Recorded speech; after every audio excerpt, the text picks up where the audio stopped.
안녕하세요. 하정 작가입니다. 오늘은 뭐든지 예술 활력 4회차인데요. 저번 3회차에서 말씀드린 것과 같이 저는 3일 만에 개인 아이디어 발표를 해야 했고 그날이 오늘입니다. 그래서 저는 간단하게 3가지 정도 아이디어를 생각했어요. 우선 제가 생각했을 때 저는 개인적으로 문화예술과 지역이 만나는 것은 결과물을 만들어 두고 오는 것만이 아니라 상상의 방식과 실현의 과정을 함께하여 지역의 문화를 만들어가는 것이라고 생각했는데요.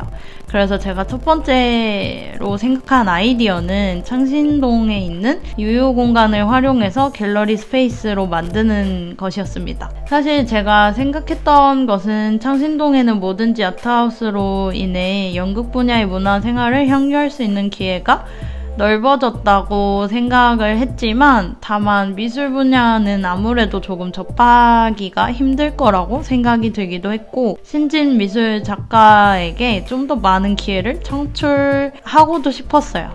그리고 두 번째 아이디어는 창신동 골목길 어플 개발인데요.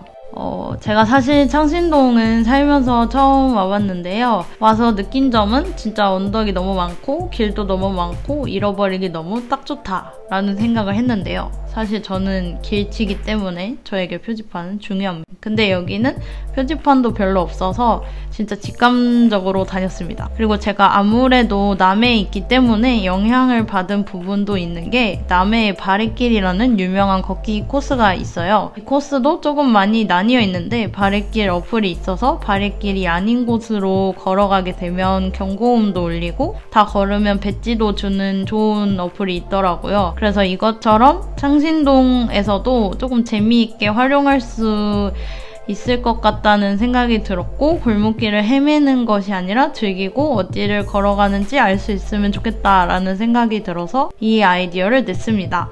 마지막 아이디어는 골목길을 헤매다 보니 저는 사실 저질 체력이어서 너무 힘들더라고요. 그래서 쉴 곳이 있고 또 어느 목적지에 얼만큼 남았는지 표지판 역할을 하는 상징적인 공간이 길에 있으면 좋겠다라고 생각을 해서 표지판 대체 및 길의 표식 장소를 마지막 아이디어로 생각해봤고요.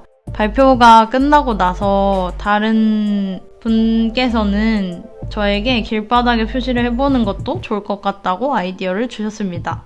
그렇게 떨리는 발표를 마치고 다른 분들의 발표를 듣는데 너무 다들 발표 잘하고 재밌는 아이디어를 가져오셔서 우와 하면서 봤습니다. 그리고 오늘 발표는 굉장히 저에게 중요했어요. 왜냐하면 오늘 발표를 듣고 팀원들을 결정하고 팀이 형성되는 중요한 발표였기에 저는 진짜 발표하기 전까지도 저를 아무도 안 선택하면 어쩌지? 라는 생각을 했습니다. 왜냐면 저는 철저히 미술에 관한 아이디어만을 내놓기도 했고 그래서 조금 걱정이었어요. 사실 저는 1회차 자기소개 PPT 발표를 보고 나서 꼭 하고 싶은 분들이 있었어서 저는 고민 없이 팀원을 적어서 냈어요.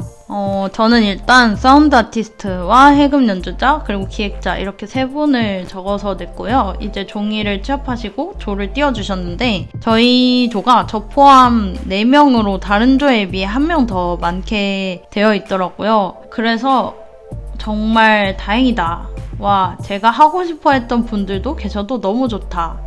라는 생각을 했습니다. 그리고 이제 어색하게 모여서 팀끼리 얘기하다가 다음 주에 또 팀별로 발표를 해야 돼서 일단 서로에 대해서 뭘 하고 싶은지를 알아야 발표를 진행할 수 있으니까 탐색할 시간을 가지며 있다가 배가 고파서 집에 가서 해물탕을 먹었어요. 너무 맛집이더라고요. 해물탕 먹고 이제 좀 얘기하다가 저는 남해로 내려왔습니다. 제가 4회차 후에 느낀 점은 일단 제가 좋아하는 분들과 팀을 할 수 있어서 정말 기분이 좋다. 그리고 다음 주에 또 발표를 해야 된다는 것이 왕왕 부담이 된다라는 것이고요. 개별 아이디어 발표를 멋지게 해내시는 9분들을 보고 역시 사람은 해야 되는 상황이 발생하게 되면 하는구나 라는 생각이 들었던 것 같아요. 다음 주에 또 조별 발표인데 살면서 발표를 가장 많이 해보는 것 같고요. 미술 분야에서는 발표를 할 일이 그렇게 많지는 않거든요. 그리고 새삼 알게 된 사실은 연극을 전공하시는 분들이 진짜 말씀을 너무 잘하십니다. 이상으로 제가 느낀 점은 여기까지고요. 오늘도 영상을 봐주셔서 감사합니다. 좋아요와 구독, 댓글 부탁드려요. 감사합니다.